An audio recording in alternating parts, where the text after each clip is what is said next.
야, 그 코트 아직도 입고 다니는 거야? 웃음이 터졌고 잔이 기울어졌습니다. 어머, 손이 미끄러졌네? 미안.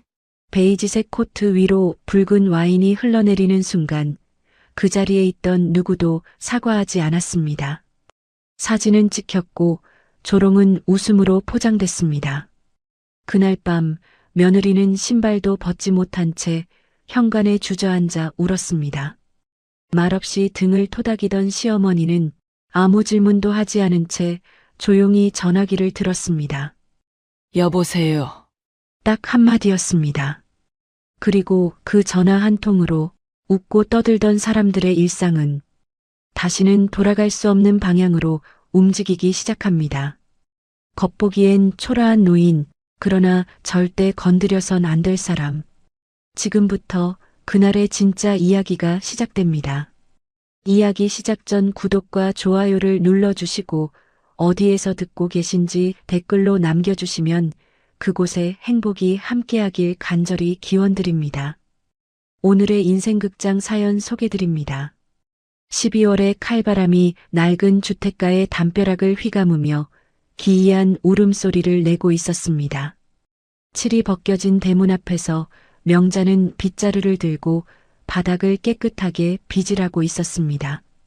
무릎이 튀어나온 낡은 몸빼 바지와 솜이 죽은 패딩 조끼 차림이었지만 빗자루를 쥔 손의 움직임만큼은 흐트러짐이 없었습니다. 마치 돌을 닦는 수행자처럼 정갈한 모습이었습니다. 명자는 빗자루를 멈추고 허리를 펴며 하늘을 올려다봤습니다. 날씨가 또 추워지는구나. 혼잣말을 중얼거리며 차가운 바람에 목을 움츠렸습니다. 그때 집안에서 문이 열리는 소리가 들려왔습니다. 안방에서 며느리 서윤이 나왔습니다. 거울 앞에 서서 몇 년째 옷장에만 걸어두었던 베이지색 코트를 꺼내 입고 있었습니다. 서윤은 코트의 소매 끝단을 살펴보다가 살짝 달아 실밥이 튀어나온 부분을 발견했습니다. 아, 이것 좀 봐. 서윤이 작은 한숨을 내쉬며 말했습니다. 황급히 작은 가위를 찾아 실밥을 정리했습니다. 거울 속에 비친 자신의 주눅든 표정을 보며 입꼬리를 억지로 올려 어색한 미소를 지어 보였습니다. 명자는 마당에서 며느리의 모습을 흘끗 바라봤습니다. 우리 며느리가 어디 나가나? 마음속으로 궁금해했습니다. 거실로 나온 서윤이 현관 신발장을 열었습니다. 굽이 다른 검은색 구두를 꺼내 먼지를 조심스럽게 닦아냈습니다. 구두를 닦으면서도 자꾸만 거울을 돌아보며 옷매무새를 다듬었습니다. 어머님, 서윤이 마당에 있는 명자를 불렀습니다. 오늘 고등학교 동창회가 있어서 나가봤다 올게요. 명자는 빗자루를 벽에 기대놓고 서윤에게 다가왔습니다. 며느리의 얇은 코트를 보니 못내 마음이 걸렸습니다. 이 추운 날씨에 그 얇은 거 입고 나가면 어떡하니? 걱정스러운 목소리로 말했습니다. 괜찮아요. 실내에서 하는 거니까요. 서윤이 괜찮다는 듯 웃어 보였습니다. 명자는 잠시 망설이더니 안방으로 들어갔습니다. 장롱 깊숙한 서랍을 열어 꼬깃꼬깃하게 접힌 5만 원권 지폐 몇 장을 꺼냈습니다. 손가락으로 지폐를 한 장씩 세어보며 조심스럽게 접었습니다. 다시 거실로 나온 명자가 서윤에게 다가갔습니다. 잠깐만. 서윤의 코트 주머니에 돈을 억지로 찔러 넣었습니다. 밥이라도 제대로 먹고 와라. 어머님, 이럴 필요 없어요. 서윤이 당황하며 손사래를 쳤습니다. 정말 괜찮아요. 그냥 받아. 기분 좋게 놀다 와야지. 명자가 단호하게 말했습니다. 투박한 손으로 서윤의 손을 잡아 꼭 쥐어주었습니다. 서윤은 시어머니의 거칠고 투박한 손등을 잠시 잡았습니다. 죄송함과 고마움이 뒤섞인 눈빛으로 깊이 고개를 숙였습니다. 감사합니다. 늦지 않게 올게요. 조심히 다녀와라. 명자가 며느리의 어깨를 토닥였습니다. 서윤은 마치 전쟁터로 나가는 병사처럼 비장하면서도 위태로운 걸음걸이로 대문을 나섰습니다. 명자는 대문 밖 골목 어귀로 며느리의 뒷모습이 사라질 때까지 차가운 시멘트 바닥에 서서 그 좁은 어깨를 오래도록 응시했습니다. 우리 며느리가 왜 그렇게 떨고 있었을까? 명자는 혼잣말을 하며 고개를 갸웃거렸습니다. 며느리가 떠난 텅 빈 집안에는 구형 냉장고가 돌아가는 소리만이 낮게 깔렸습니다. 명자는 습관처럼 거실 한 구석에 쌓아둔 폐지 뭉치를 정리하기 시작했습니다. 오래된 신문지들을 차곡차곡 정리하며 끈으로 묶었습니다. 이것도 모아두면 돈이 되지.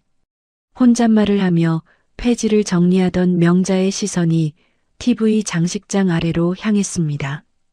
낡고 잠금 장치가 달린 붉은색 가죽 수첩이 놓여 있었습니다. 명자는 잠시 수첩을 바라보더니 이내 고개를 저었습니다. 오늘은 아니야. 다시 일상으로 돌아와 저녁 창거리를 다듬기 시작했습니다. 부엌에서 물을 씻으며 토막을 내고 있던 명자는 창밖을 내다봤습니다. 해가 지고 어둠이 짙게 깔리기 시작했습니다. 그런데 창밖에는 예보에 없던 눈발이 날리기 시작했습니다. 어머, 눈이 오네. 명자가 창문에 더 가까이 다가가 밖을 내다봤습니다. 이렇게 갑자기 눈이 오다니. 된장찌개가 보글보글 끓고 있었습니다. 구수한 냄새가 부엌 안을 가득 채웠습니다. 하지만 명자는 자꾸만 벽에 걸린 낡은 시계를 쳐다봤습니다. 평소보다 늦어지는 며느리의 귀가가 걱정되었습니다. 9시가 넘었는데 아직 안 왔네. 명자는 불안한 손놀림으로 식탁 위에 수저를 놓았다가 다시 맞추기를 반복했습니다. 이 눈 때문에 버스가 늦나? 10시, 11시가 지나도 서윤은 돌아오지 않았습니다. 명자는 거실에 앉아 TV를 켜놓고는 있었지만 내용은 전혀 들어오지 않았습니다. 자꾸만 현관 쪽으로 고개를 돌려 소리에 귀를 기울였습니다. 밤 11시가 넘어서야 대문 밖에서 희미하게 구두 소리가 들려왔습니다. 눈 밟는 소리에 묻혀 유난히 무겁고 느린 발걸음이었습니다. 명자는 본능적으로 며느리가 돌아왔음을 직감했습니다. 현관문을 열려다가 문고리를 잡은 손을 멈췄습니다. 밖에서 들려오는 소리가 평소와 달랐기 때문입니다. 억눌린 흐느낌 소리가 들려왔습니다. 어머! 명자는 숨을 죽이고 귀를 기울였습니다. 현관문이 조심스럽게 열렸습니다. 서윤이 들어왔는데 그 모습은 아침에 나갈 때와 전혀 달랐습니다. 머리와 어깨에는 녹지 않은 눈송이들이 하얗게 쌓여 있었습니다. 평소라면 밝게 인사했을 서윤이 마치 씻을 수 없는 죄를 지은 사람처럼 고개를 푹 숙인 채 들어섰습니다. 신발도 제대로 벗지 못하고 현관 중문 앞에 힘없이 주저앉았습니다. 떨리는 어깨를 감싸 안으며 소리 없는 오열을 흘렸습니다. 서윤아, 왜 그러니? 명자가 깜짝 놀라 달려왔습니다. 명자의 시선은 서윤의 창백한 얼굴을 지나 코트 자락으로 향했습니다. 아침에 나갈 때만 해도 깨끗했던 베이지색 코트의 가슴팍과 소매 부분에는 붉은 와인 자국과 하얀 얼룩이 흉하게 묻어 있었습니다. 그 자국들은 그곳에서 벌어졌을 모욕적인 상황을 적나라하게 보여주고 있었습니다. 이게 무슨 일이니? 명자의 목소리가 떨렸습니다.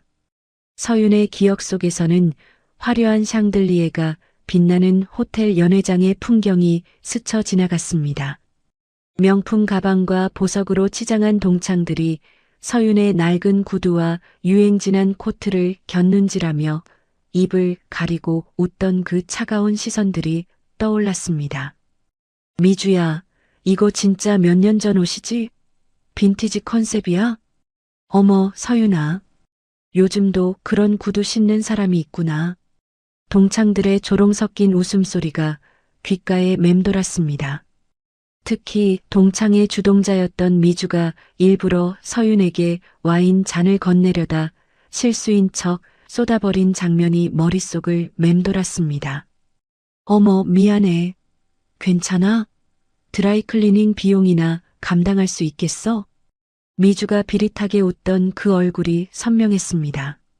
명자는 며느리의 젖은 코트를 벗겨주려고 손을 뻗었습니다.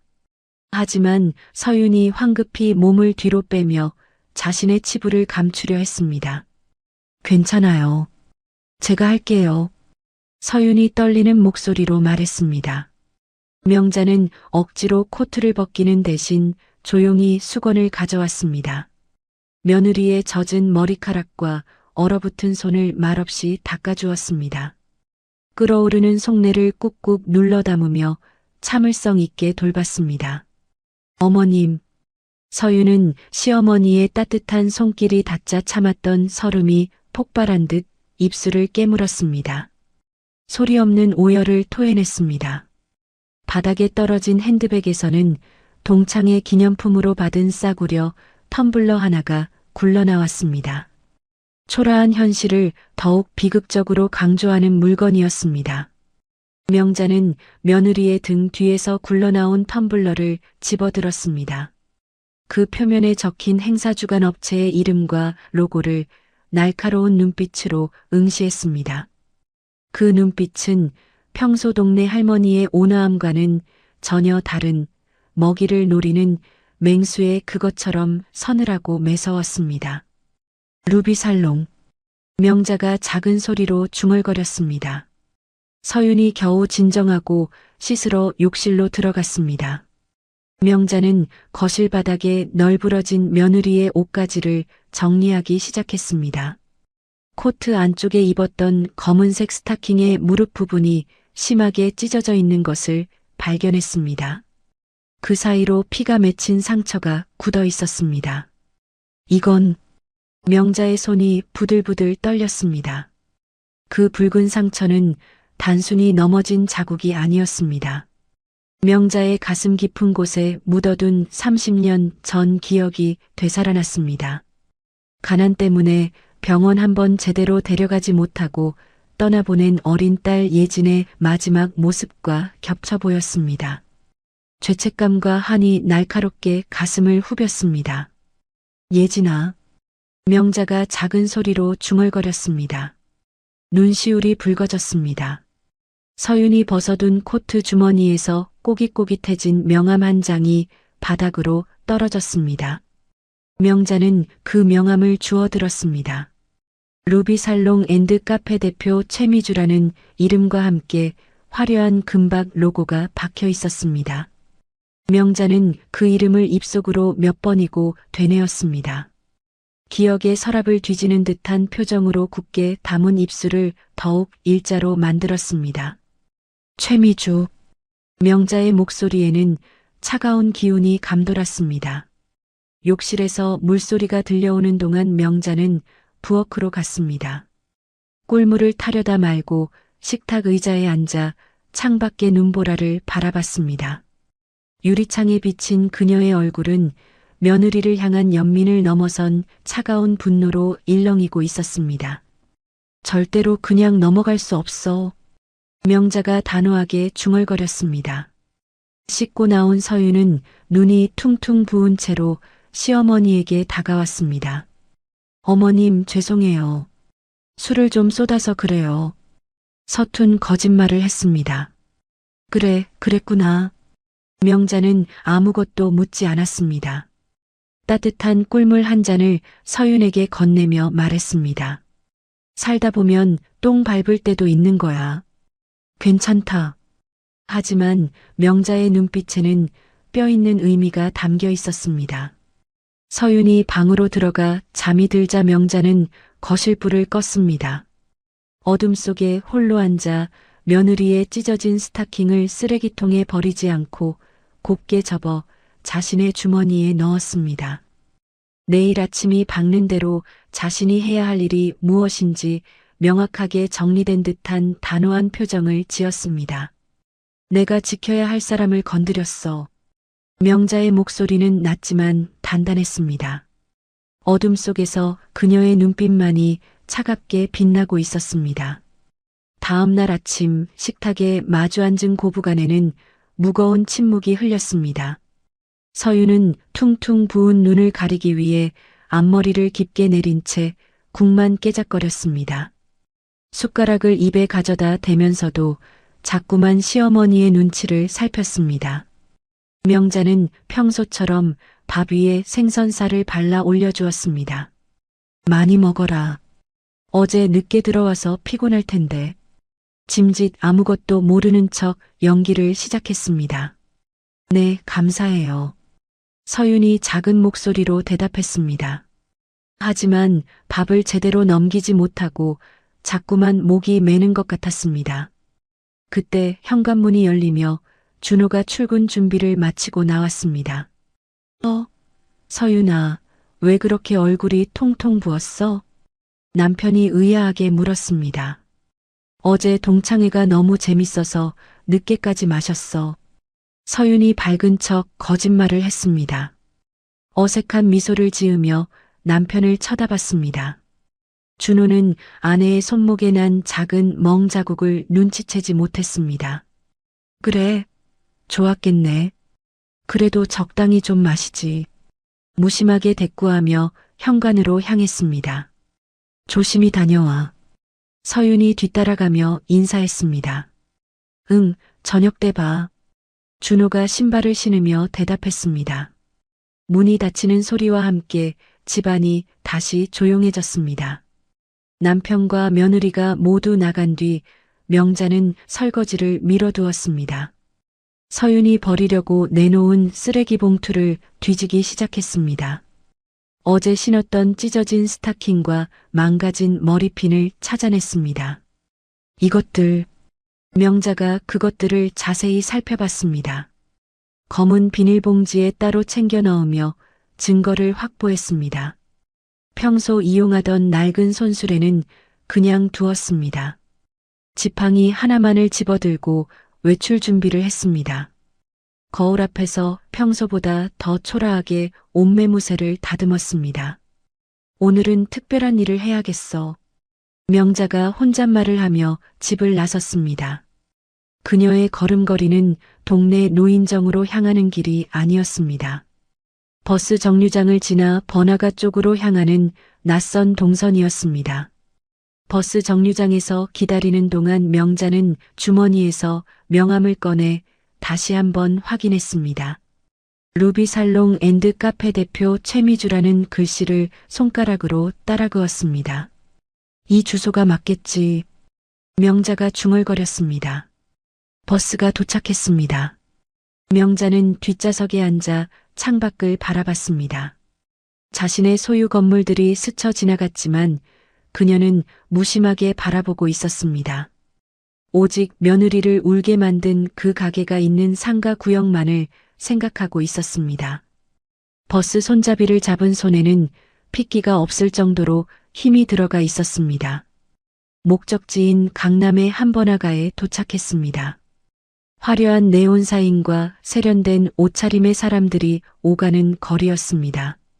명자의 초라한 행색은 더욱 눈에 띄었지만 그녀는 전혀 부끄러워하지 않았습니다. 오히려 패딩 모자를 더 깊게 눌렀으며 주변의 시선을 차단했습니다. 저기가 그 가게구나. 마침내 며느리의 명함에 적혀있던 루비 살롱 앞에 도착했습니다.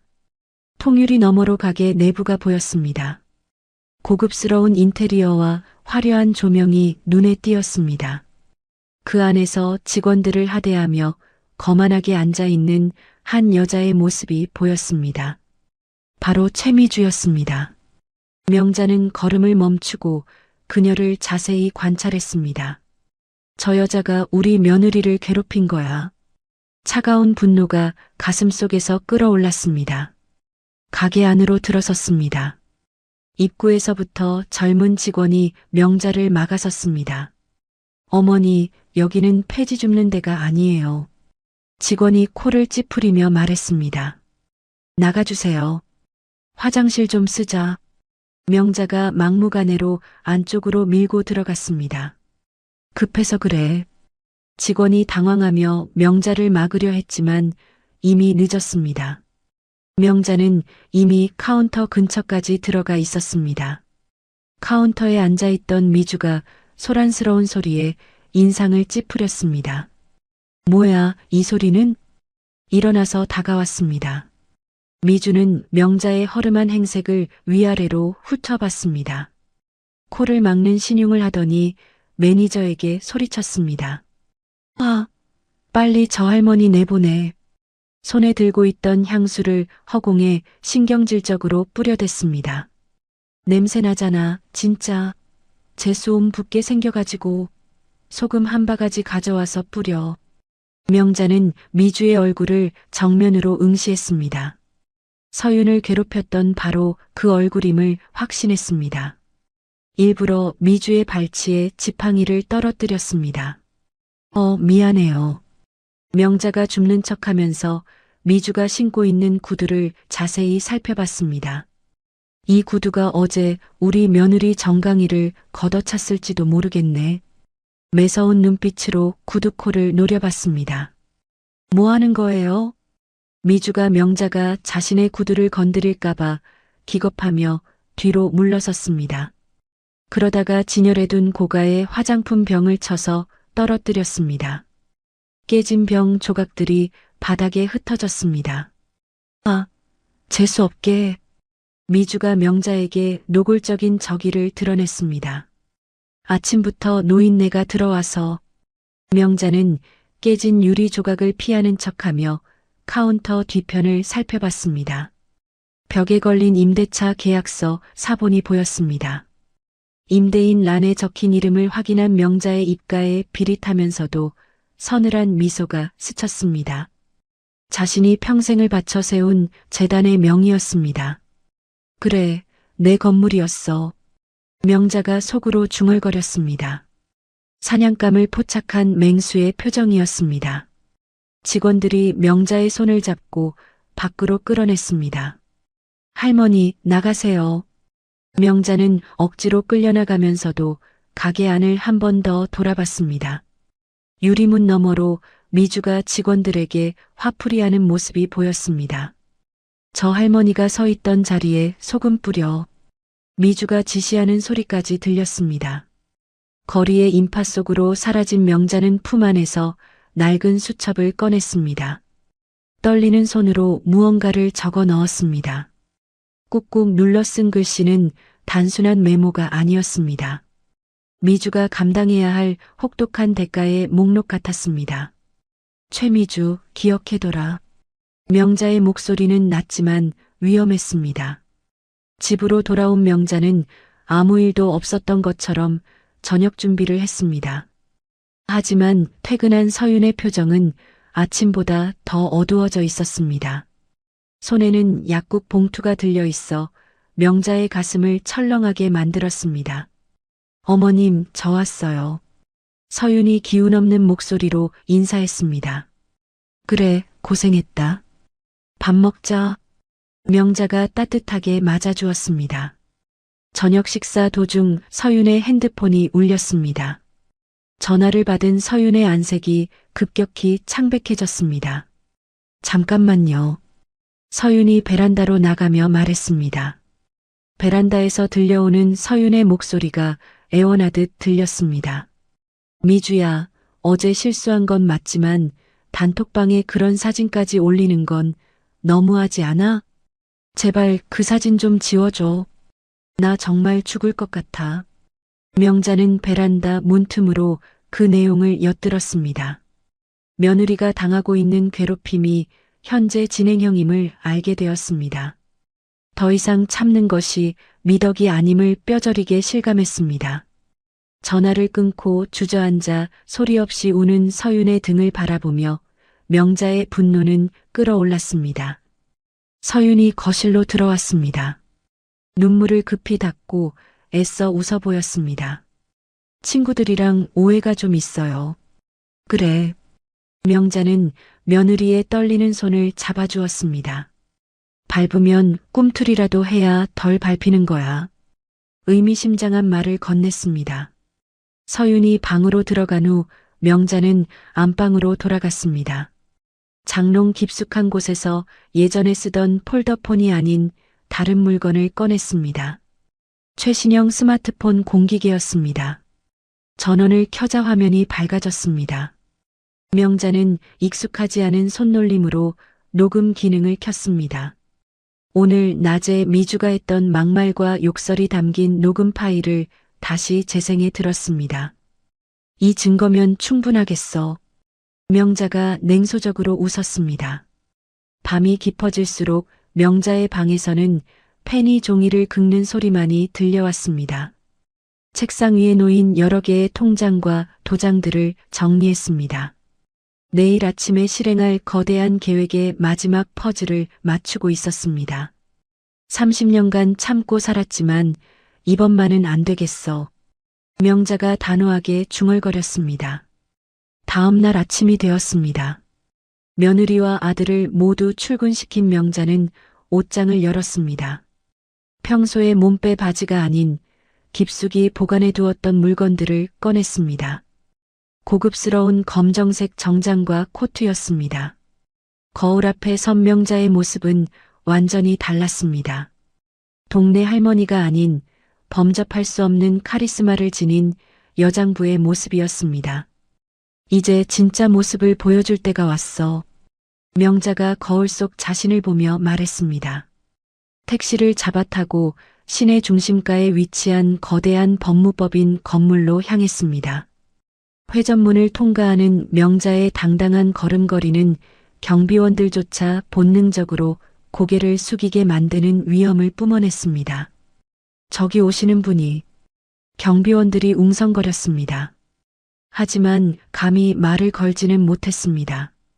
VIP 접견실에 들어선 명자가 코트를 벗어두고 자리에 앉았습니다. 잠시 후 최고급 수트를 입은 중년의 대표 변호사가 황급히 들어왔습니다. 회장님, 변호사가 허리를 90도로 굽혔습니다. 오신다는 연락도 없이 이렇게 직접. 당혹감과 존경심이 뒤섞인 태도였습니다. 급한 일이 생겼어. 명자가 차분하게 말했습니다. 계약서 준비해둔 거 가져와.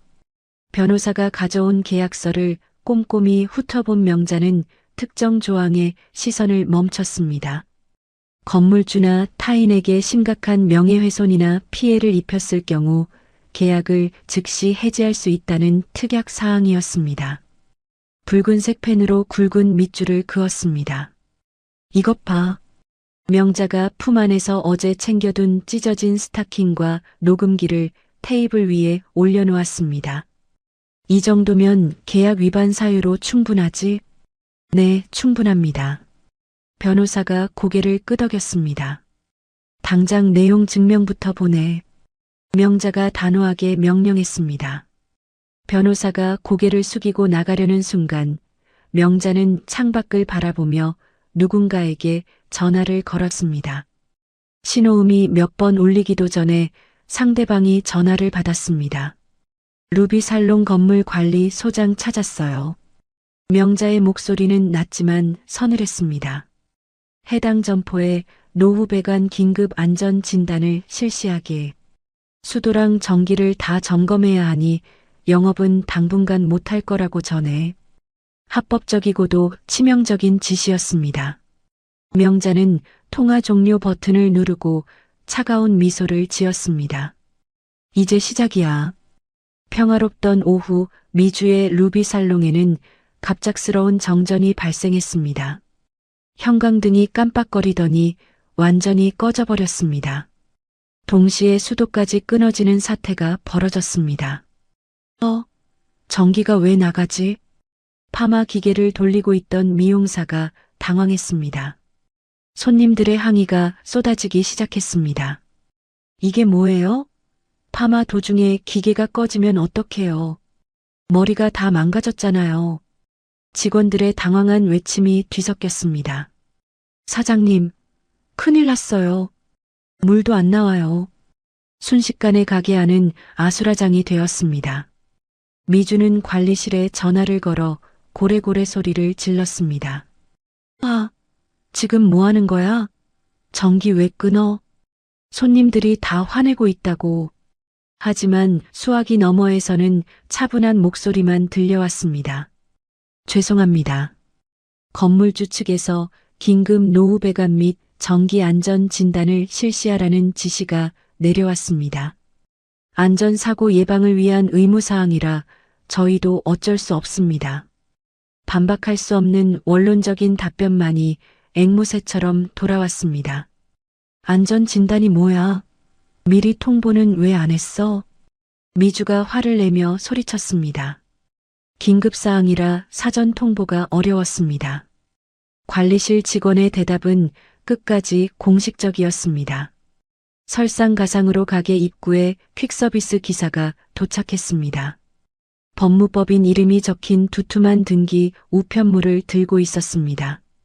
최미주 씨 맞으시죠? 기사가 확인했습니다. 네, 그런데 이게 뭐예요? 미주가 의심스럽게 물었습니다. 봉투를 뜯어본 미주의 손이 사시나무 떨듯 떨리기 시작했습니다. 안색이 흙빛으로 변해갔습니다. 내용 증명에는 임대차 계약 위반에 따른 즉시 계약 해지 통보가 적혀 있었습니다. 명예훼손 및 폭행 혐의로 인한 민형사상 소송 예고도 함께였습니다. 그 아래에는 건물주 대리인이라는 낯선 이름의 도장이 선명하게 찍혀 있었습니다. 이게 뭐야? 폭행이라니? 미주가 종이를 다시 읽어봤습니다. 누가 이런 걸 보냈다는 거야? 건물주가 누구인지조차 정확히 모르는 상태였습니다. 평소 자신이 무시하던 서윤과 이번 일이 관련 있을 것이라고는 상상조차 하지 못했습니다. 분명 경쟁업체 소행이야. 미주가 멋대로 추측했습니다.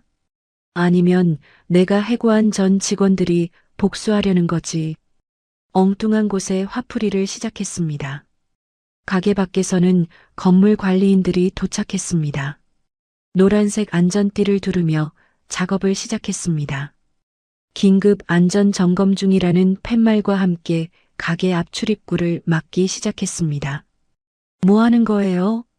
미주가 뛰쳐나가 항의했습니다. 손님들 다 있는데. 죄송합니다. 위에서 시키는 대로 할 뿐입니다. 관리인들은 미주를 투명 인간 취급했습니다. 안전상 출입을 통제해야 합니다. 위에서라니. 건물주가 누군데? 미주가 소리쳤습니다. 하지만 관리인들은 대답하지 않고 묵묵히 작업을 계속했습니다.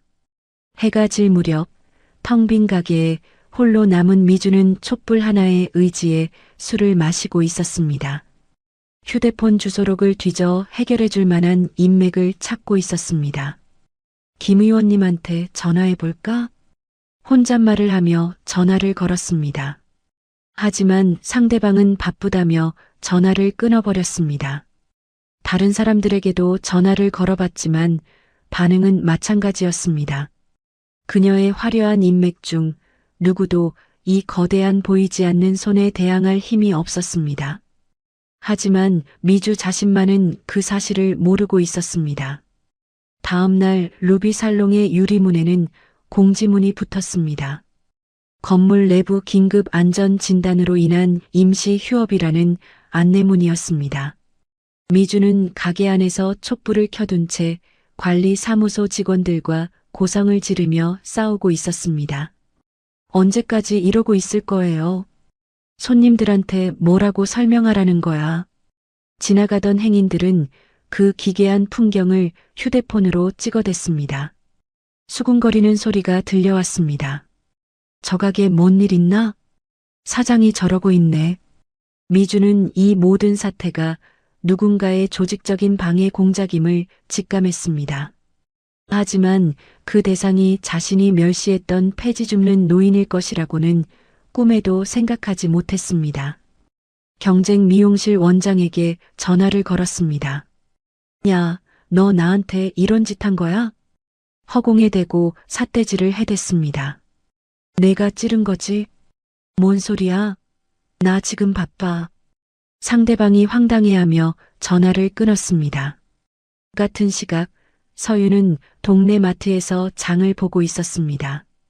휴대폰에 동창들의 단체 대화방 메시지가 계속 올라왔습니다. 미주의 가게가 문을 닫았다는 소식이었습니다. 미주 가게 무슨 일 있대? 긴급 점검으로 휴업한다던데. 걱정되네. 친구들은 걱정하는 척하면서도 속내는 달랐습니다. 평소에 그렇게 잘난 척하더니 꼴 좋다. 맨날 자랑질만 하더니. 뒤에서 비웃는 메시지들이 쏟아져 나왔습니다. 서윤은 미주가 겪는 불행에 묘한 통쾌함을 느꼈습니다. 하지만 동시에 불안해하기도 했습니다. 혹시라도 자신이 어제 흘린 말 때문에 무슨 일이 생긴 건 아닌지 걱정되었습니다.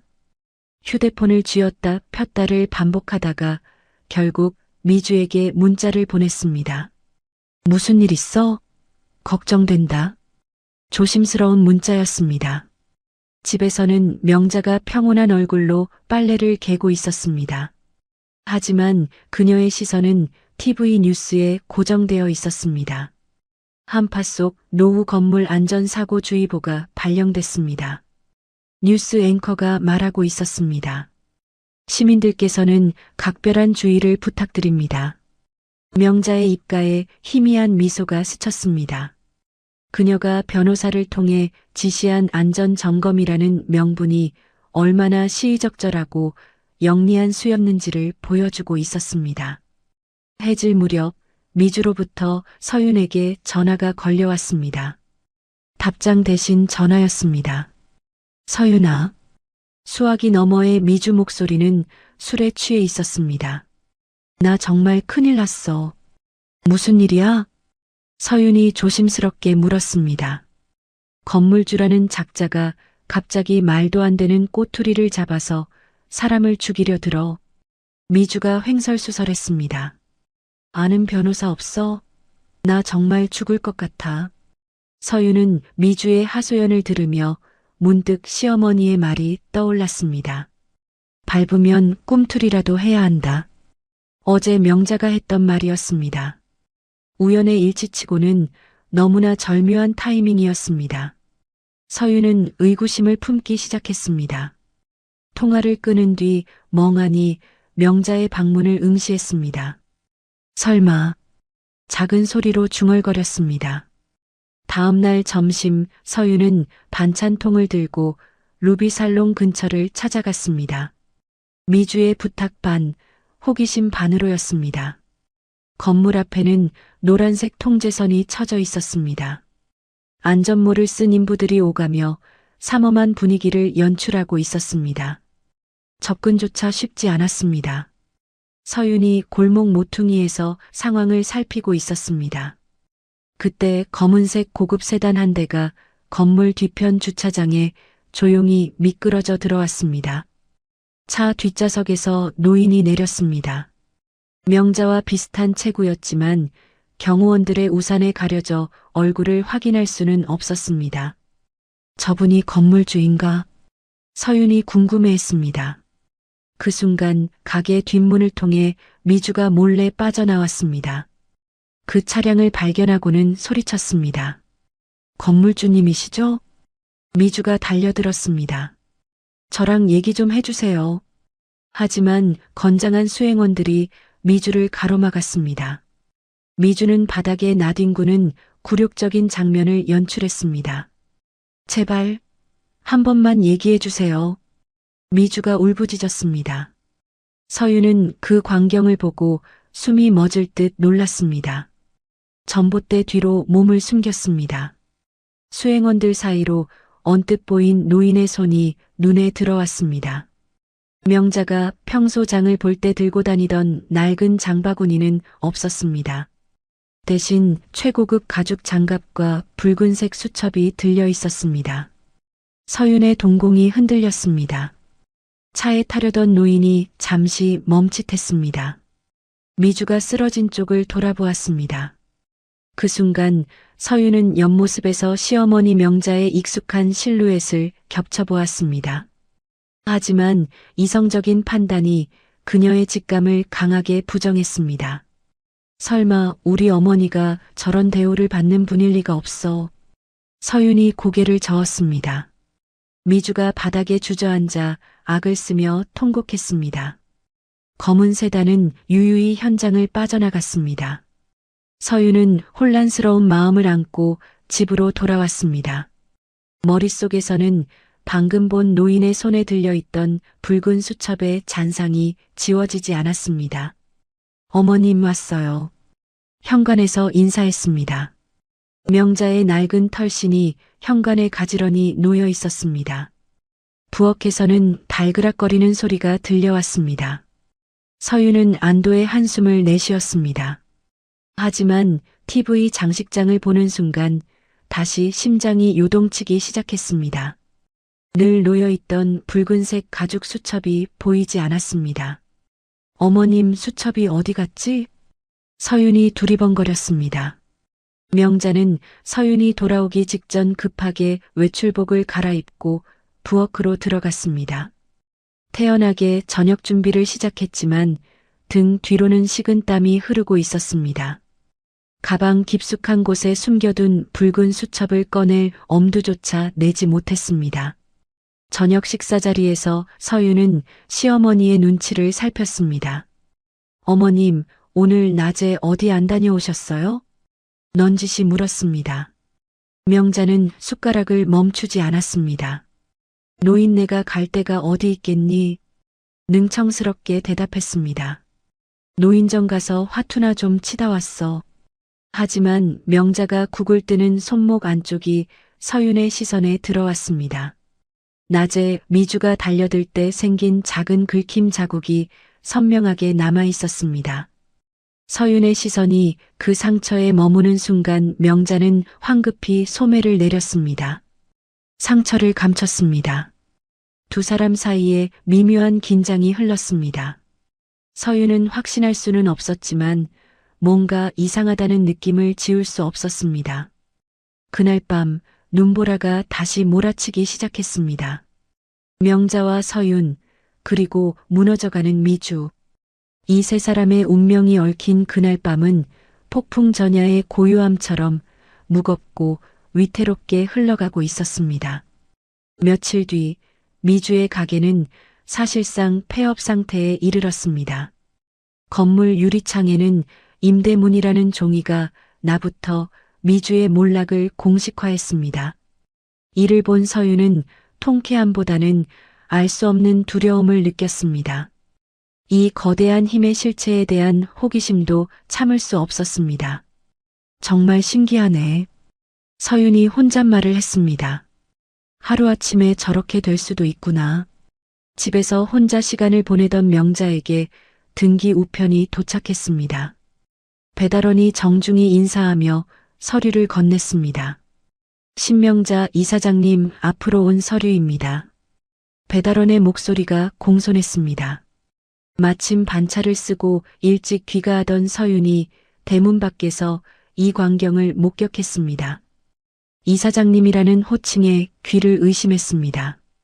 어머님이 이사장님? 서윤이 놀란 눈으로 바라봤습니다. 대문 뒤에 숨어 배달원이 떠날 때까지 기다렸습니다. 명자가 서류 봉투를 뜯지 않고 소중하게 품에 안고 안방으로 들어가는 모습을 지켜봤습니다. 서윤의 심장이 터질 듯한 긴장감을 느꼈습니다. 뭔가 이상해. 서윤이 속으로 생각했습니다. 명자가 장을 보러 나간 사이 서윤은 죄책감을 느꼈습니다. 하지만 호기심이 더 컸습니다. 떨리는 손으로 안방 문을 열고 들어갔습니다. 평소에는 절대 열어보지 않던 장롱 깊숙한 곳을 살펴봤습니다. 철제 금고가 살짝 열려 있는 것을 발견했습니다. 어머님이 실수로 안 닫으셨나? 서윤이 조심스럽게 다가갔습니다. 금고 안에는 놀라운 것들이 들어 있었습니다. 수십 개의 통장과 땅 문서들이 가득했습니다. 그리고 문제의 붉은 수첩도 놓여 있었습니다. 서윤이 떨리는 손으로 수첩을 펼쳤습니다. 깨알 같은 글씨로 적힌 임대료 내역이 빼곡했습니다. 맨 뒷장에 도달했을 때 서윤은 충격에 빠졌습니다. 내 모든 재산은 며느리 강서윤에게 남긴다는 메모가 적혀 있었습니다. 서윤은 수첩을 덮고 주저앉았습니다. 입을 틀어막고 말문이 막혔습니다. 그동안 시어머니가 건네줬던 꼬깃꼬깃한 용돈들이 떠올랐습니다. 폐지를 팔아번 돈이 아니었습니다. 거대한 부를 숨기고 오직 자식들의 평범한 행복을 위해 검소하게 살아온 증거였습니다. 어머님이. 서윤의 목소리가 떨렸습니다. 현관문이 열리는 소리가 들렸습니다. 아가, 나왔다. 명자의 목소리였습니다. 서윤은 황급히 수첩을 제자리에 돌려놓았습니다. 눈물을 훔치며 아무 일도 없었던 척 거실로 뛰어나갔습니다. 어서 와요, 어머님. 서윤이 억지로 밝은 목소리를 냈습니다. 장을 봐온 명자는 서윤의 눈가가 붉어진 것을 보고 걱정했습니다. 어디 아프냐? 걱정스러운 손길로 이마를 짚어주었습니다. 서윤은 명자의 손을 꼭 잡았습니다. 어머니가 너무 고생하시는 것 같아서요. 말끝을 흐렸습니다. 왈칵 솟구치는 감정을 억눌렀습니다. 서윤은 시어머니의 정체를 알게 되었음에도 내색하지 않기로 결심했습니다. 명자가 그토록 힘들게 숨겨온 비밀을 까발리는 것은 며느리의 도리가 아니었습니다. 어머니가 스스로 말해줄 때까지 기다리는 것이 진정한 효도라고 생각했습니다. 하지만 서윤의 태도는 눈에 띄게 달라졌습니다. 예전에는 시어머니를 단순히 모셔야 할 약자로 대했습니다. 이제는 한 가정과 기업을 이끌어온 존경스러운 어른으로 대했습니다. 말투와 행동 하나하나에 깊은 경외심을 담기 시작했습니다. 어머님, 앉으세요. 서윤이 정중하게 자리를 권했습니다. 차 한 잔 드릴게요. 명자는 며느리의 달라진 태도에 의아함을 느꼈습니다. 하지만 서윤이 차려주는 따뜻한 밥상이 좋았습니다. 전보다 더 살갑게 잡는 손길에서 전해지는 진심 어린 온기에 평온함을 느꼈습니다. 우리 며느리가 왜 이렇게 정성스럽게 해주지? 명자가 흐뭇하게 웃었습니다. 다음 날 서윤은 회사 점심시간에 미주를 만나러 갔습니다. 미주는 폐인이 다 된 모습이었습니다. 서윤아, 나 정말 죽겠어. 미주가 울먹였습니다. 그 할망구 건물주가 내 인생을 망쳤어. 저주를 퍼부으며 하소연했습니다. 서윤은 단호한 눈빛으로 미주를 바라봤습니다. 미주야, 내가 먼저 사람을 무시하지 않았다면 이런 일도 없었을 거야. 일침을 가했습니다. 뭐라고? 미주가 놀란 표정을 지었습니다. 동창회에서 나한테 한 행동 기억 안 나? 서윤의 목소리가 차가웠습니다. 사람을 그렇게 대하면 언젠가 돌아오는 법이야. 서윤은 더 이상 주눅든 피해자가 아니었습니다. 등 뒤에 든든한 시어머니가 있어서가 아니었습니다. 시어머니가 보여준 삶의 태도를 본받아 스스로 단단해졌기 때문이었습니다. 자신을 낮추면서도 결정적인 순간에 가족을 지키는 강인함을 배웠습니다.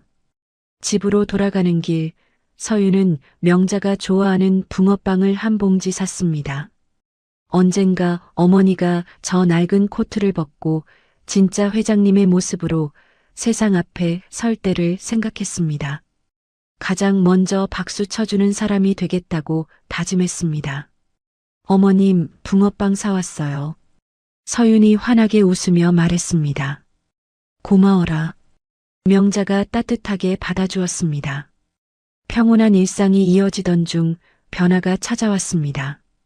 명자는 옛 앨범을 정리하다가 죽은 딸의 사진 한 장을 발견했습니다. 치매 초기 증상으로 인해 딸의 얼굴이 며느리 서윤의 얼굴과 겹쳐 보이는 환시를 경험했습니다. 명자가 사진을 바라보며 혼란에 빠졌습니다. 멍하니 앉아 허공을 바라봤습니다. 예진아, 학교 다녀왔니? 허공에 대고 말을 걸었습니다. 마침 거실을 지나던 아들 준호가 이를 듣고 소스라치게 놀랐습니다. 어머니, 예진이는 30년 전에 죽지 않았어요? 명자를 흔들어 깨웠습니다. 정신이 돌아온 명자는 식은땀을 흘렸습니다. 어머, 잠깐 졸았나 보다. 둘러댔습니다. 준호는 어머니의 상태가 심상치 않음을 느꼈습니다. 불안한 눈빛으로 명자의 일거수일투족을 감시하기 시작했습니다. 어머니가 이상하시네. 준호가 혼잣말을 했습니다. 준호는 어머니의 건망증이 단순한 노화가 아님을 의심했습니다. 몰래 명자의 약봉지를 뒤져봤습니다. 인지기능 개선제라고 적힌 처방전을 발견했습니다. 충격과 함께 복잡한 계산이 돌아가는 표정을 지었습니다. 명자가 알츠하이머 초기라는 사실을 알게 된 준호는 복잡한 감정에 휩싸였습니다. 어머니의 건강을 걱정하는 마음도 있었습니다. 하지만 어머니가 가진 재산의 행방과 관리 문제에 대한 욕심이 먼저 고개를 들었습니다. 어머니가 치매에 걸리시면 준호가 속으로 계산했습니다. 그날 밤 준호는 아내 서윤에게 조심스럽게 말을 꺼냈습니다. 서윤아, 어머니 요양원 모시는 거 어떻게 생각해? 서윤은 정색하며 대답했습니다. 무슨 소리예요? 단칼에 거절했습니다. 어머니는 내가 끝까지 모실 거예요. 남편과 대립각을 세웠습니다. 명자는 문 밖에서 아들 내외의 말다툼을 엿들었습니다. 자신의 기억이 사라지기 전에 모든 것을 정리해야 한다는 절박함을 느꼈습니다. 떨리는 손으로 변호사에게 전화를 걸었습니다. 내일 당장 유언장 공증 절차를 밟자 통보했습니다. 유언장 작성을 결심한 명자는 밤새도록 책상 앞에 앉았습니다. 재산 목록을 정리했습니다. 기억이 오락가락하는 와중에도 며느리 서윤의 이름만큼은 선명하게 적었습니다. 펜으로 꾹꾹 눌러 써서 종이가 찢어질 정도였습니다. 다음 날 아침 명자는 서윤에게 제안했습니다. 날씨가 좋다. 같이 목욕탕이나 가자. 목욕탕이요? 서윤이 의외라는 표정을 지었습니다. 오랜만에 우리끼리 나들이 하자. 명자가 미소 지었습니다. 서윤은 회사를 반차내고 시어머니와 함께 목욕탕으로 나섰습니다. 둘만의 오붓한 시간을 가졌습니다. 목욕탕 탈의실에서 명자의 앙상한 등과 굽은 어깨를 밀어주던 서윤은 가슴이 먹먹해졌습니다. 그 작은 몸으로 어떻게 그 큰 재산을 지키고 자식들을 건사했는지 눈물을 훔쳤습니다. 시원하다. 명자가 행복한 미소를 지었습니다. 우리 며느리 손이 약손이야. 목욕을 마치고 나오는 길 명자는 인근 백화점으로 서윤을 데려갔습니다. 맨날 헌 옷만 입지 말고 제대로 된 옷 한 벌 골라라. 처음으로 자신의 재력을 아주 조금 드러내는 과감한 행동을 했습니다. 서윤이 가격표를 보고 망설였습니다. 명자는 지갑에서 VIP 카드를 꺼내 점원에게 건넸습니다. 점원이 카드를 보고 놀라 깍듯이 대우했습니다. 서윤은 시어머니가 이제 숨어 지내는 것을 끝내려 한다는 것을 직감했습니다. 하지만 쇼핑을 마치고 돌아오는 택시 안에서 변화가 일어났습니다. 명자가 갑자기 창밖을 보며 불안해하기 시작했습니다. 여기가 어디야? 명자가 물었습니다. 우리 집 가는 길이 아닌 것 같은데. 익숙한 동네임에도 길을 잃은 아이처럼 두려워했습니다. 서윤은 억장이 무너지는 듯 했습니다. 어머님, 저 알아보세요? 서윤이 명자의 손을 꼭 잡고 안심시켰습니다. 하지만 명자의 눈동자는 초점을 잃고 흔들리고 있었습니다. 다가올 시련의 시작을 알리고 있었습니다. 서윤의 가슴이 철렁 내려앉았습니다. 어머니의 병이 이미 시작되었음을 깨달았습니다. 하지만 포기할 수는 없었습니다. 끝까지 지켜드리겠다고 다짐했습니다. 미주는 가게 보증금마저 압류당할 위기에 처했습니다. 마지막 수단으로 건물주를 직접 만나겠다는 심정으로 변호사 사무실을 찾았습니다. 며칠째 로비에서 진을 치고 기다리는 처절한 신세가 되었습니다. 제발 한 번만 만나주세요. 미주가 접수 직원에게 애원했습니다. 무릎이라도 꿇을게요. 헝클어진 머리와 초라한 행색으로 로비 의자에 앉아 있었습니다. 지나가는 사람들이 수군거리며 바라봤습니다. 저 여자 뭐 하는 거야? 며칠째 저기 앉아 있던데. 마침내 명자가 변호사와 함께 로비에 나타났습니다.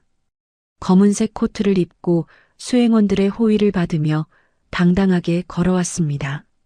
미주가 그들을 발견하고 달려갔습니다. 건물주님이시죠?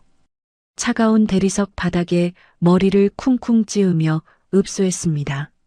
제발 한 번만 살려주세요. 제가 죽을 죄를 지었어요. 미주가 소리쳤습니다. 명자는 멈춰서서 천천히 선글라스를 벗었습니다. 미주를 내려다봤습니다.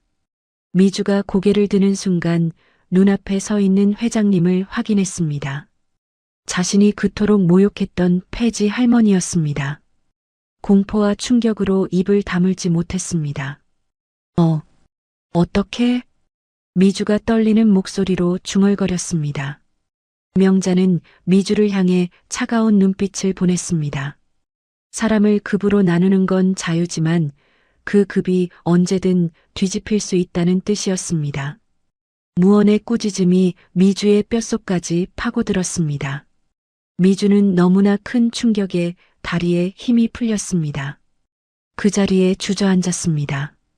제발 용서해 주세요. 미주가 울부짖었습니다. 제가 잘못했어요. 명자는 미주를 더 이상 거들떠보지 않았습니다. 내 건물에서 나가라. 나직이 일갈했습니다. 더 추한 꼴 보이지 마라. 뒤도 돌아보지 않고 걸어갔습니다. 미주는 자신의 오만이 불러온 파멸의 무게를 견디지 못했습니다.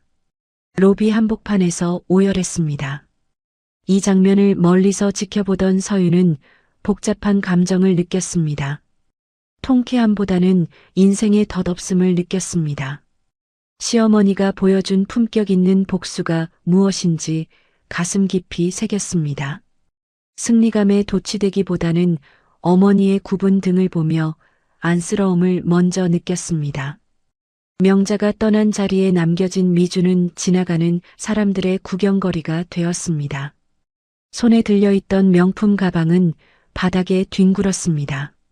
주인과 함께 처참하게 무너진 허영심을 상징적으로 보여주었습니다. 모든 법적 절차가 마무리되자 명자는 서윤을 데려갔습니다.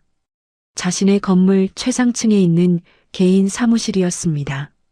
그곳은 명자가 평생 일궈온 역사가 담긴 공간이었습니다. 앞으로 서윤이 감당해야 할 무게가 있는 곳이기도 했습니다. 어머님, 여기가. 서윤이 놀란 표정으로 사무실을 둘러봤습니다. 명자는 창밖으로 내려다 보이는 도시를 가리켰습니다.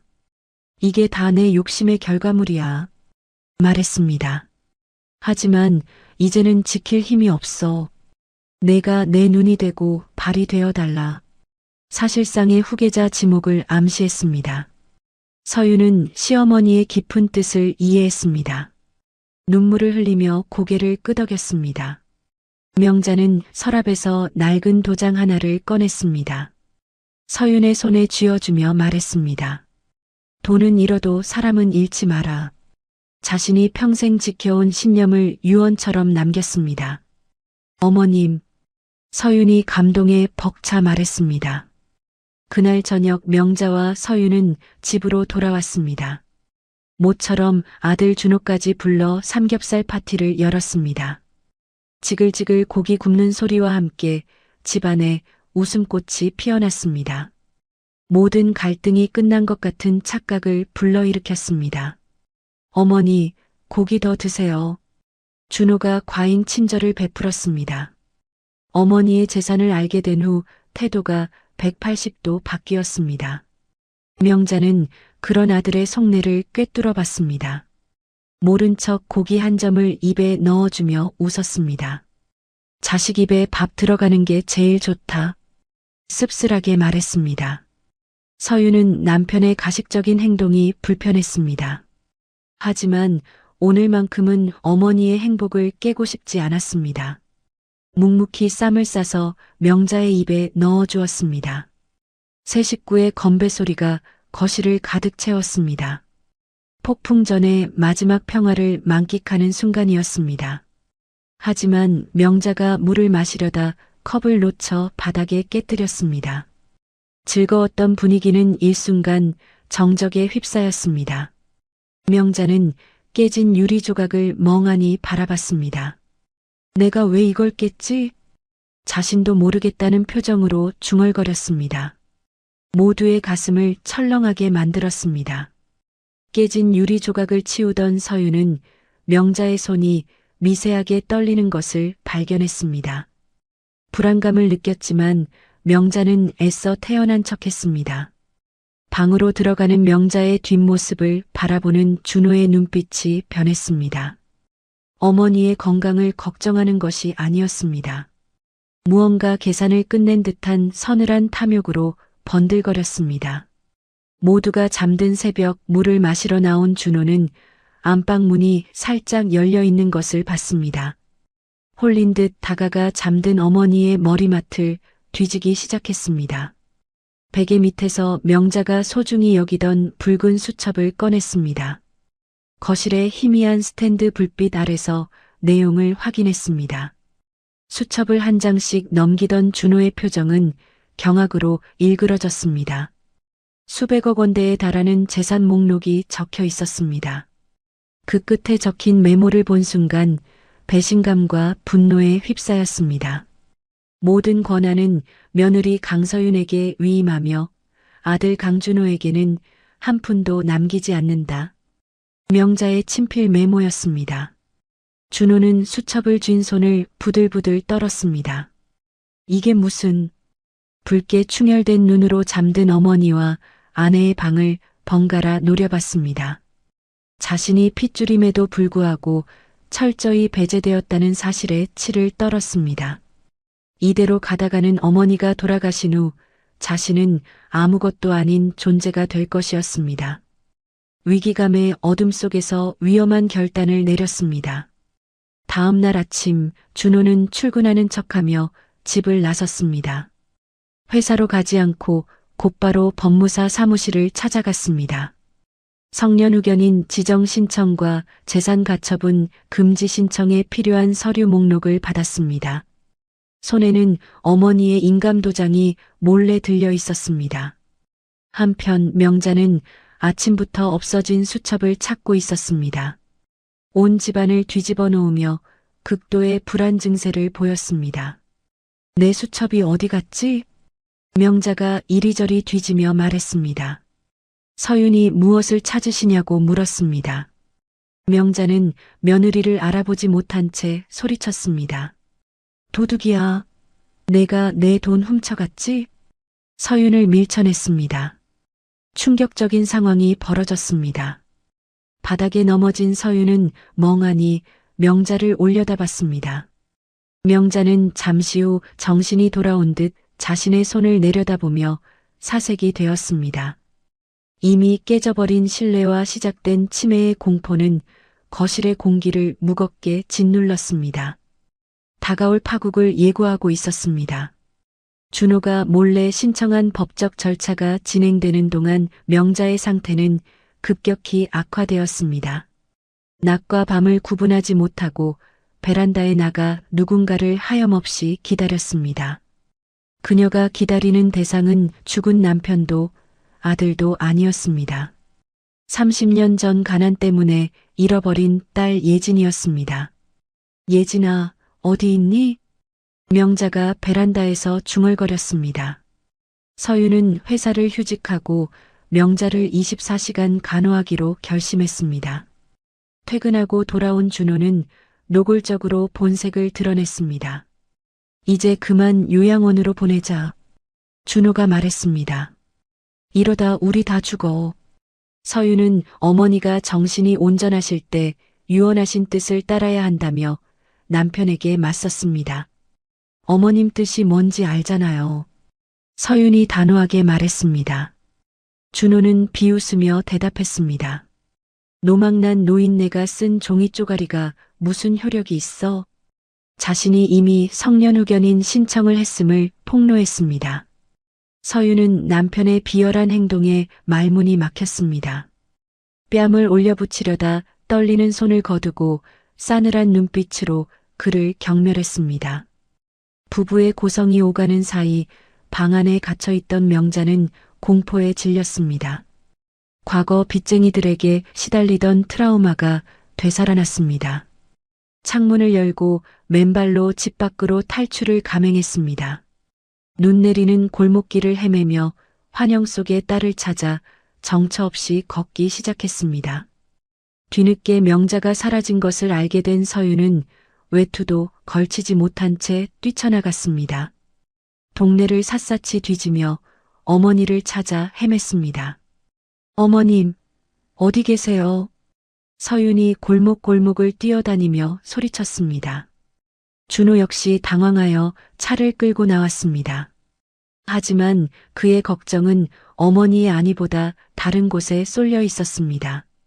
어머니가 가진 도장과 통장의 행방이었습니다. 어머니가 뭔 짓을 하실지 모르겠어. 준호가 초조해하며 말했습니다. 눈보라가 몰아치는 차가운 거리에서 명자는 헤매고 있었습니다. 지나가는 여학생의 교복을 보고 착각했습니다. 예진아. 명자가 외치며 달려갔습니다. 여학생을 끌어안으려다 행인들에게 밀쳐졌습니다. 차가운 아스팔트 바닥에 나뒹굴었습니다. 이마에서 흐르는 피가 하얀 눈을 붉게 물들였습니다. 할머니, 괜찮으세요? 행인들이 놀라 다가왔습니다.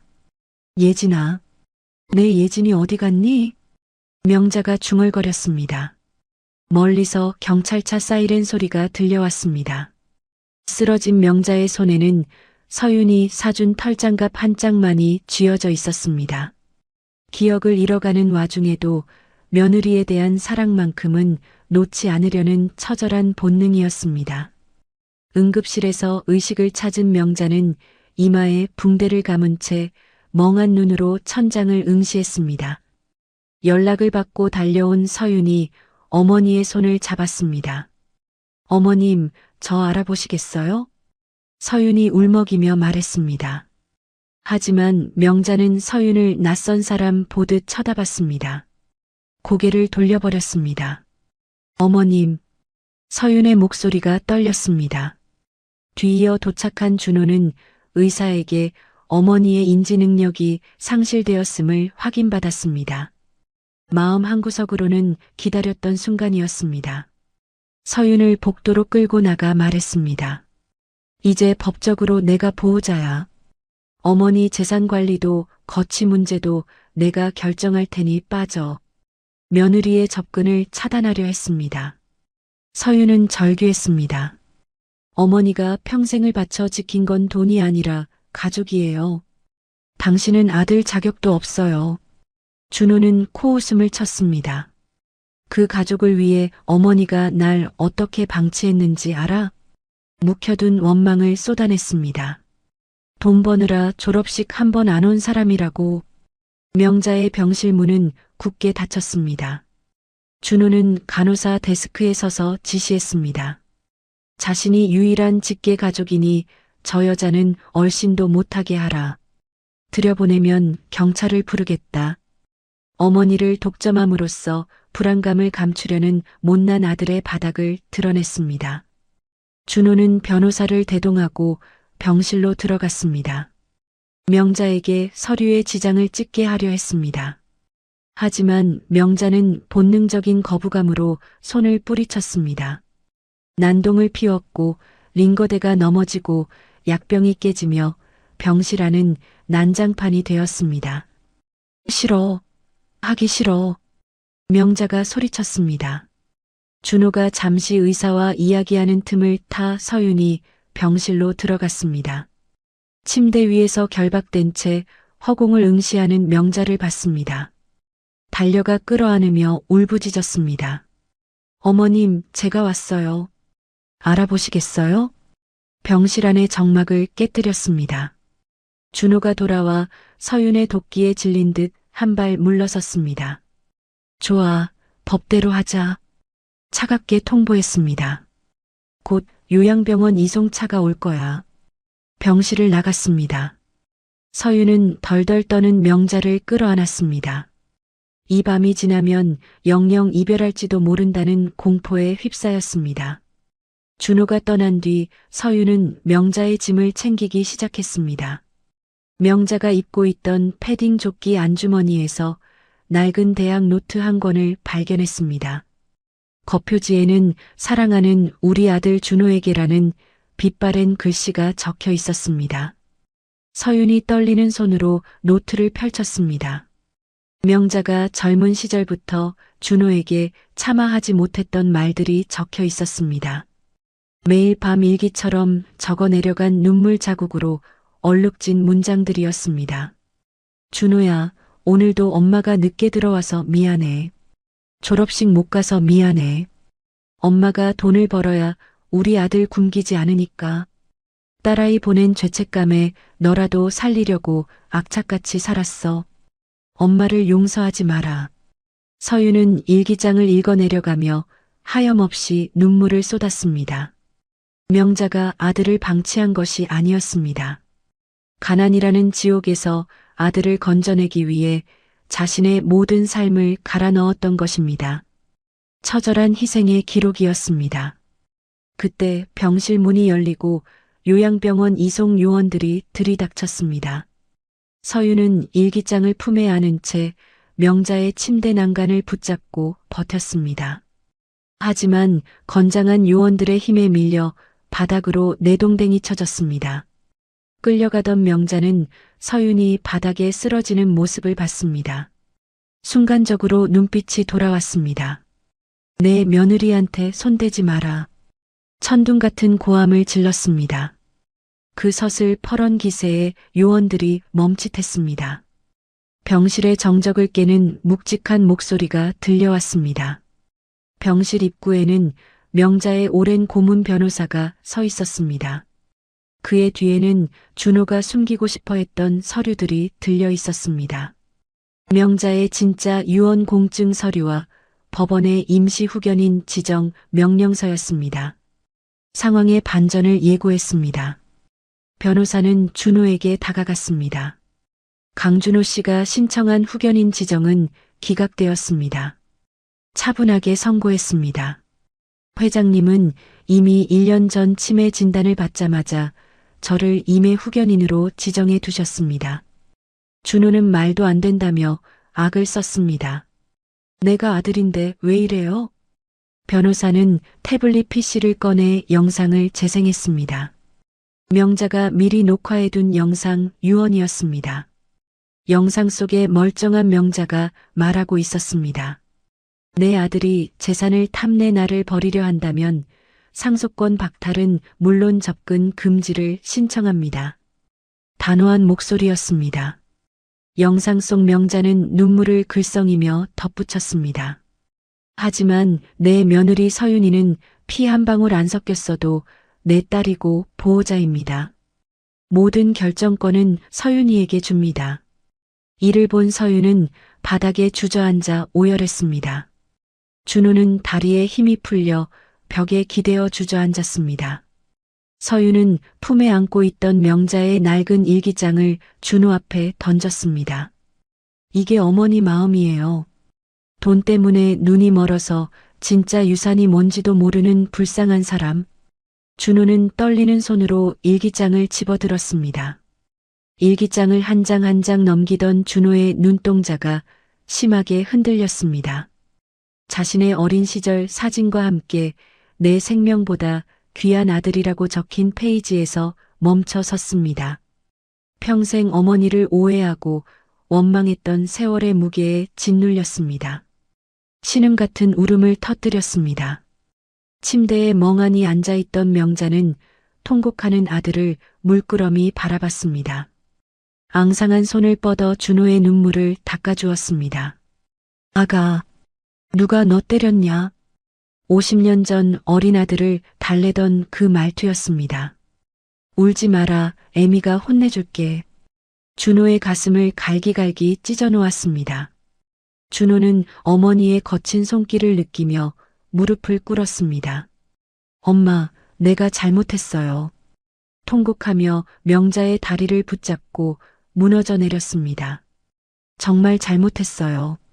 창밖에 눈보라는 멈추고 차가운 달빛만이 이 비극적이고도 아름다운 화해의 현장을 비추고 있었습니다. 폭풍 같은 밤이 지나고 다음 날 아침이 왔습니다. 병실에는 평온한 햇살이 비쳐들었습니다. 준호는 밤새 어머니 곁을 지켰습니다. 헬쑥해진 얼굴로 명자의 손톱을 깎아주고 있었습니다. 태어나서 처음으로 어머니를 위해 해보는 소소한 효도였습니다. 서유는 시어머니를 위해 죽을 끓여왔습니다. 그 모습을 흐뭇하게 바라봤습니다. 준호는 서윤에게 다가가 말했습니다. 미안해.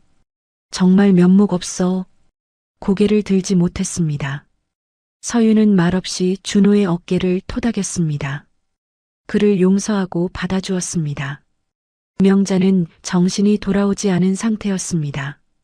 하지만 가족들이 곁에 있다는 안정감 때문인지 아이처럼 해맑은 표정을 지었습니다. 창밖의 참새를 가리키며 웃었습니다. 그 웃음은 수천억의 재산보다 더 값진 평화를 상징하고 있었습니다. 변호사는 서윤에게 다가가 물었습니다. 회장님의 뜻대로 재단 운영권과 건물 관리를 맡아주시겠습니까? 서윤은 잠시 망설이다가 명자의 손을 꼭 잡고 대답했습니다. 어머니가 기억을 잃으셔도 제가 어머니의 기억이 되어서 지키겠습니다. 준호는 재산에 대한 모든 권리를 포기한다는 각서에 도장을 찍었습니다. 나는 이제부터 내 힘으로 살면서 어머니한테 진 빚 갚을 거예요. 선언했습니다. 비로소 그가 어머니의 그늘에서 벗어나 진짜 어른으로 성장하는 순간이었습니다. 명자는 각서를 쓰는 아들을 보며 무슨 의미인지 모르는 듯 했습니다. 하지만 아들의 손등에 자신의 뺨을 비비며 말했습니다. 착하다, 우리 아들이. 그 한마디는 준호에게 그 어떤 유산보다 큰 위로가 되었습니다. 병실 한 구석에 놓인 TV에서는 뉴스가 흘러나오고 있었습니다. 노블레스 오블리주를 실천한 숨은 독지가 신명자에 대한 내용이었습니다. 하지만 그 주인공인 명자는 그저 며느리가 떠먹여주는 죽 한 숟가락에 세상을 다 가진 듯 행복해했습니다. 퇴원한 명자는 다시 집으로 돌아왔습니다. 예전처럼 혼자가 아니었습니다. 서윤과 준호의 지극정성 어린 보살핌 속에 여왕처럼 모셔지게 되었습니다. 집안 곳곳에는 명자의 안전을 위한 손잡이가 설치되었습니다. 미끄럼 방지 매트도 깔려 있었습니다. 가족들의 세심한 배려를 보여주었습니다. 어머님, 조심해서 걸으세요. 서윤이 명자의 팔을 부축하며 말했습니다. 고마워라.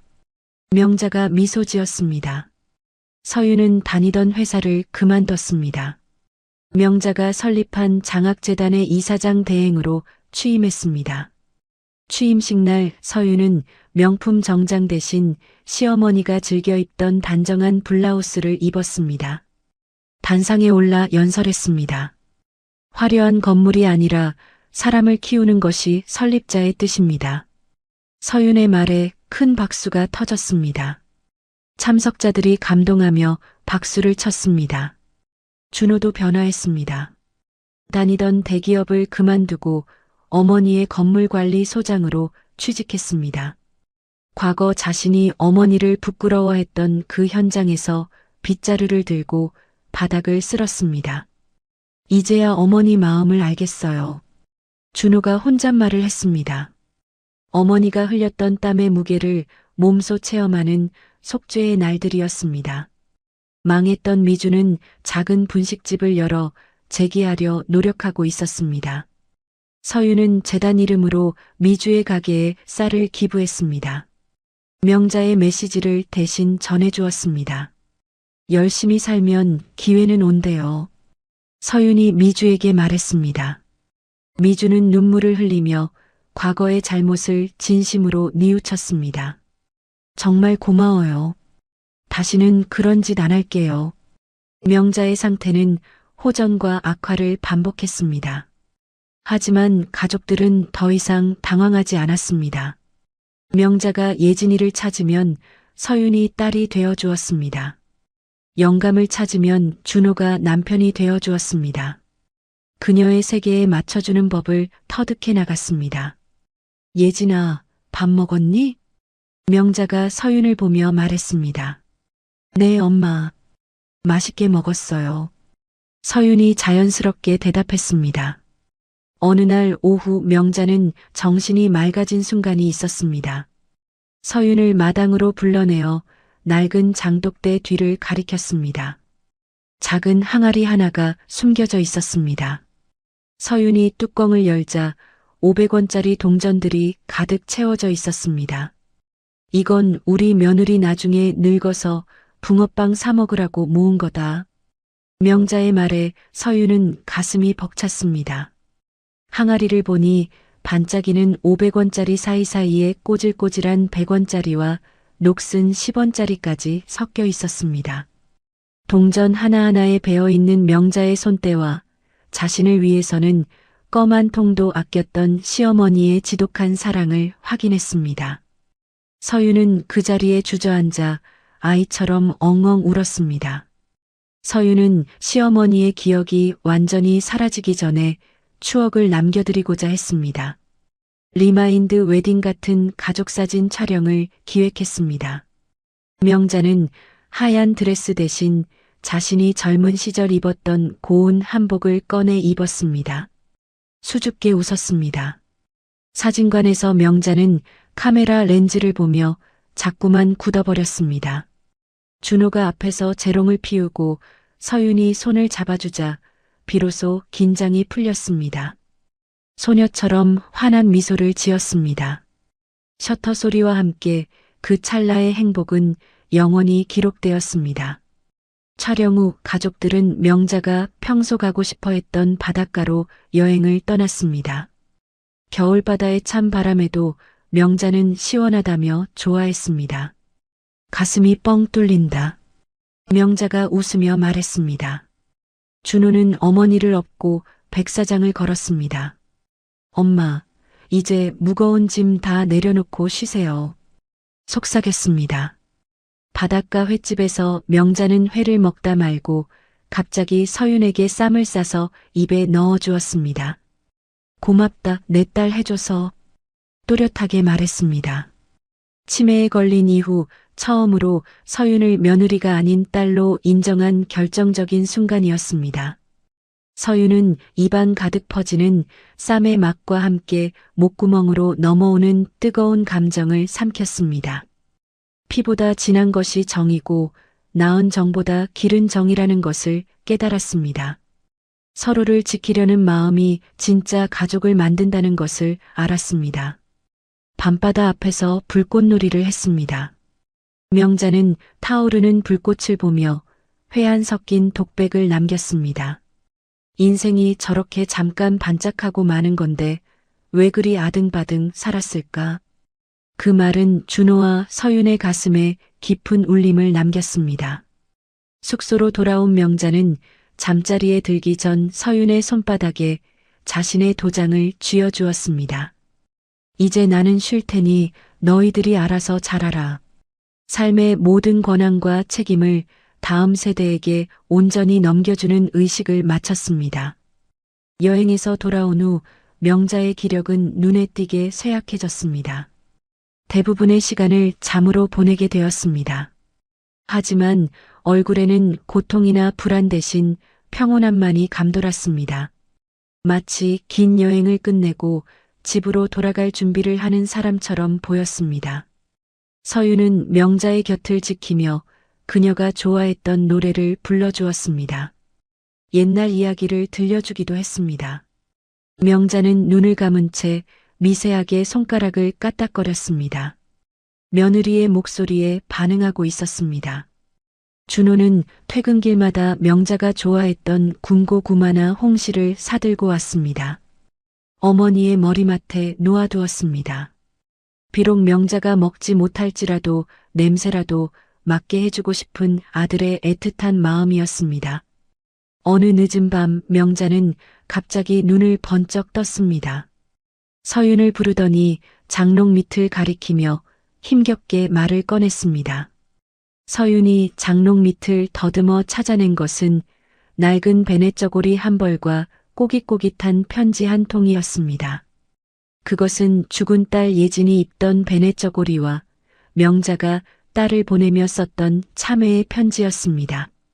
명자는 서윤의 손을 베네저고리 위에 포개며 말했습니다. 이제야 예진이 만날 면목이 생겼다. 내 덕분이야. 마지막 유언과도 같은 말이었습니다.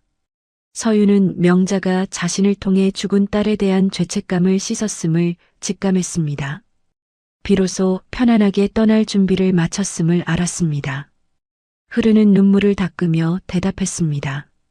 어머님 가서 예진이 만나면 제가 어머님 딸로서 잘 모셨다고 꼭 자랑하세요. 명자는 희미하게 고개를 끄덕였습니다. 서윤의 손을 자신의 볼에 비비다가 깊은 숨을 한번 내쉬었습니다. 다시 깊은 잠속으로 빠져들었습니다. 방 안에는 낡은 시계 바늘 소리만이 평화롭게 째깍거렸습니다. 며칠 뒤 명자는 의식이 명료한 상태로 아침을 맞이했습니다. 의사는 이를 회광반조라고 조용히 일러주었습니다. 가족들에게 마음의 준비를 하라고 당부했습니다. 명자는 서윤에게 부탁했습니다. 나 좀 씻겨달라. 서윤은 따뜻한 물수건으로 명자의 몸을 정성스럽게 닦아주었습니다. 앙상하게 마른 뼈 마디마디에 맺힌 세월의 고단을 어루만졌습니다. 깨끗한 옷으로 갈아입은 명자는 준호와 서윤을 앉혀두었습니다. 마지막 당부를 남겼습니다. 살면서 제일 잘한 게 너희들 만난 거야. 싸우지 말고 욕심 부리지 말고 밥 잘 챙겨 먹어라. 너무나 평범해서 더 위대한 마지막 당부였습니다. 명자는 떨리는 손으로 서윤의 손과 준호의 손을 포개어 잡게 했습니다. 형제는 용감하고 부부는 일심동체니 서로 믿고 살아라. 두 사람의 화해와 결속을 마지막으로 다짐받았습니다. 오후가 되자 창밖에는 다시 눈이 내리기 시작했습니다. 명자는 창밖을 바라보며 혼잣말을 했습니다. 눈이 참 곱다. 예진이가 데리러 왔나 보다. 입가에 아주 편안한 미소를 머금었습니다. 준호는 어머니의 발을 주무르며 소리 없이 울었습니다. 서윤은 명자의 머리를 빗겨주며 고백했습니다. 어머님 사랑해요. 다음 생에도 제 시어머니, 아니 제 엄마 해주세요. 명자는 대답 대신 서윤의 손을 꽉 잡았다가 서서히 힘을 풀었습니다. 창밖에 눈송이가 춤추듯 떨어지는 풍경 속에서 파란만장했던 여장부 신명자의 삶은 가장 따뜻하고 고요하게 막을 내렸습니다. 명자의 장례식은 그녀의 뜻에 따라 검소하고 조용하게 치러졌습니다. 하지만 그녀의 도움을 받았던 수많은 사람들이 찾아왔습니다. 장학생들과 시장 상인들, 그리고 그녀의 숨은 선행을 기억하는 사람들이 줄을 이어 국화꽃을 놓으며 고인을 추모했습니다. 할머니 덕분에 공부할 수 있었어요. 한 대학생이 눈물을 흘리며 말했습니다. 가게 어려울 때 도와주신 분이에요. 시장 상인이 고개를 숙였습니다. 상주 완장을 찬 준호는 조문객들에게 이리리 고개를 숙였습니다. 어머니의 뜻을 받들어 살겠습니다. 다짐했습니다. 그의 눈빛은 예전에 욕심 많던 아들이 아니었습니다. 깊은 슬픔과 성숙함을 담은 가장의 눈빛으로 변해 있었습니다. 서윤은 영정사진 속 활짝 웃고 있는 명자를 바라봤습니다. 눈물 대신 미소를 지어 보였습니다. 어머니가 슬퍼하는 모습을 원치 않을 것임을 알기 때문이었습니다. 씩씩하게 잘 사는 모습을 보여주겠다는 무언의 약속이었습니다. 장례가 끝나고 집으로 돌아온 서윤과 준호는 텅 빈 안방을 봤습니다. 허전함을 느꼈지만 곳곳에 남아있는 명자의 손때 묻은 물건들에서 여전히 그녀가 곁에 있음을 느꼈습니다. 그 온기는 두 사람을 다시 살아가게 하는 힘이 되었습니다. 준호는 어머니가 쓰던 낡은 폴더폰을 서랍에 고이 넣어두었습니다. 엄마, 심심하면 꿈에 전화하세요. 농담 섞인 독백을 했습니다. 안 받으면 혼내러 오세요. 씁쓸하게 웃었습니다.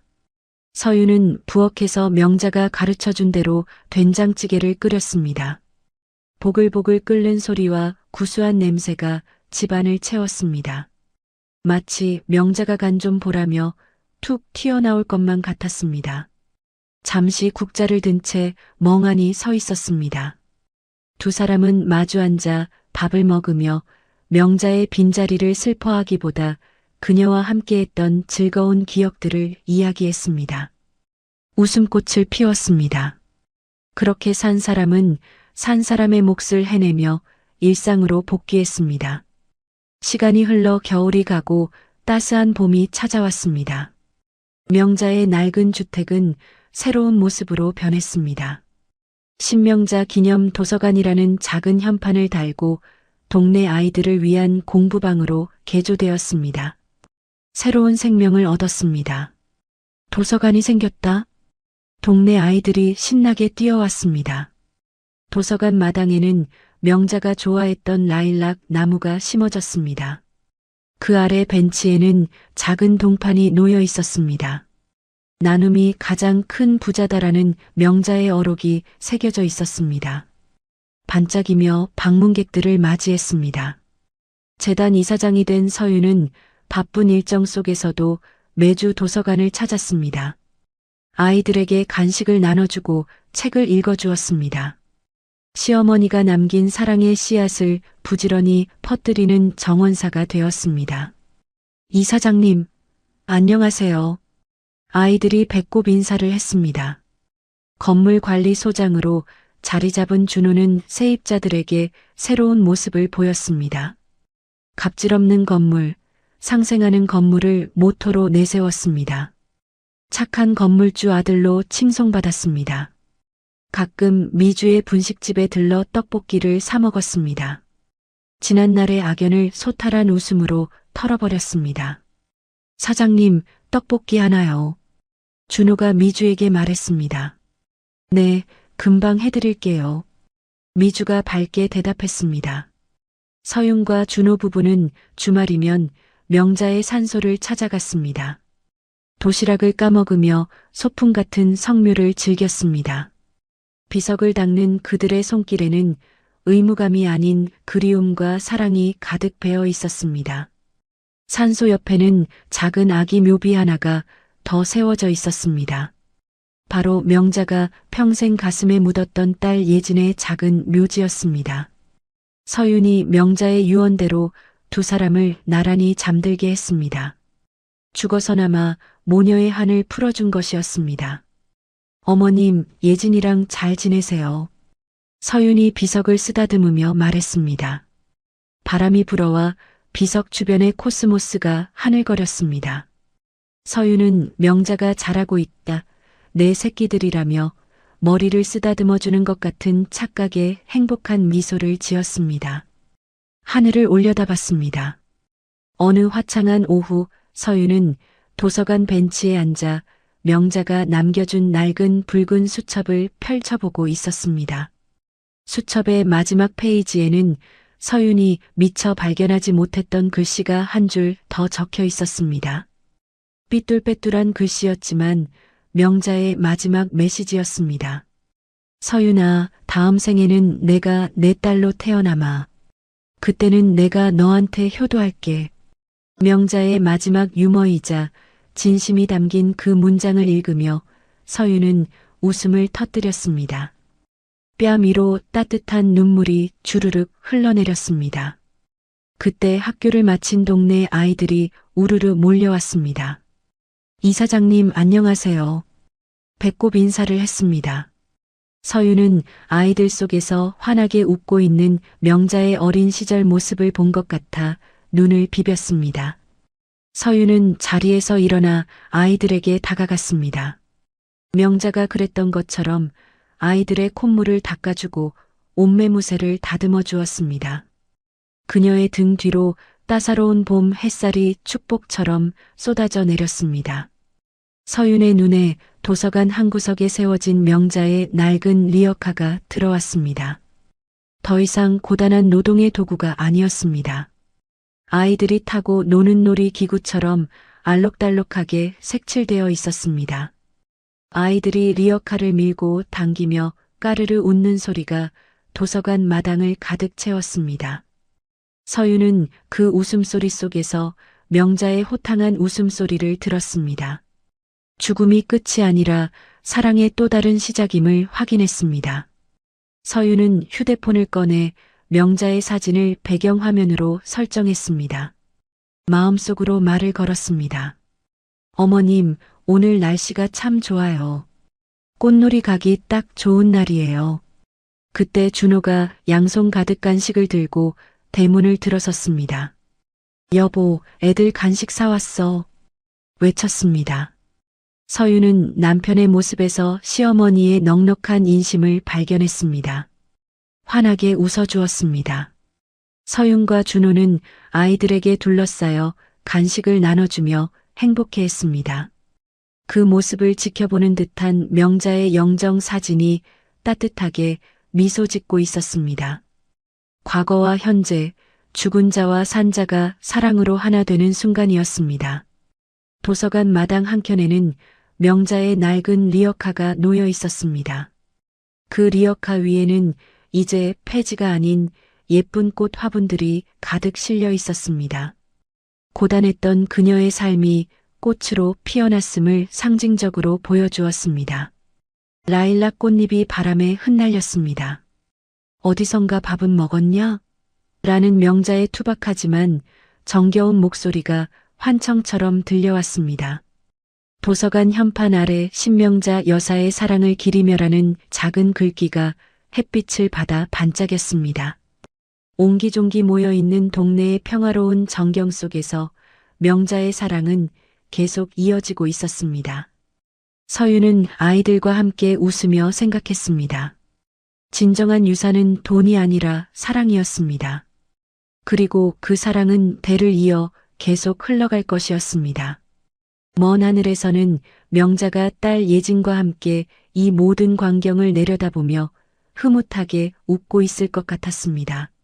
세상의 모든 어머니와 며느리들의 따뜻한 정이 영원히 이어지기를 바랍니다.